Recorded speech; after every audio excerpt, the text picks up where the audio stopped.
We're counting down to the 10th anniversary of Hurricane Katrina. That storm slammed the Mississippi and Louisiana coastline, killing thousands. Back up, old boy. Back up. Back up.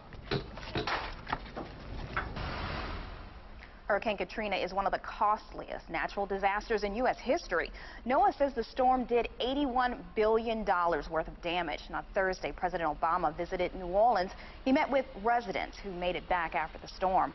16 WAPT's Scott Simmons is on the Gulf Coast, where former President George W. Bush honored first responders during that storm. A big day in Gulfport. On the day before the 10-year anniversary of when Hurricane Katrina slammed into this Mississippi Gulf Coast. Here they remembered the lives that were lost, but also honored those who rushed in to save so many more. At a pavilion in Gulfport, Mississippi, hundreds of Hurricane Katrina first responders were given a pat on the back.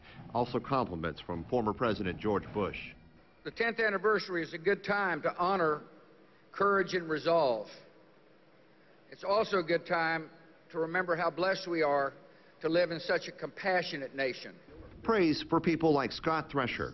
I lived through it. At the time, I was in the Air Force at Keesler, and I swam through the basement down the Keesler Medical Center. The rescuers from the coast to the capital who responded to help people hit hard by Katrina, like John Hamill, who was a first responder working in central Mississippi out of Gluckstadt. And the trees was laying over, almost our pines just was about to lay over, and we didn't want any more higher winds than that. 47 counties in the state were declared disaster areas. 4,000 Mississippi Guardsmen were called into action. We had about 20,000 other Guardsmen from other states who came and supported us during that time. The recovery from that massive storm, according to former Governor Haley Barbour, was also made possible because of the volunteers who flooded into the region even before the floodwaters flowed out. You don't celebrate a disaster, but we sure should celebrate the great job these people do and recognize the great people they are. 238 lives lost during Hurricane Katrina, 1,800 in all. And 10 years ago on this day, that storm was bearing down on this Gulf Coast. In Gulfport, Scott Simmons, 16 WAPT News.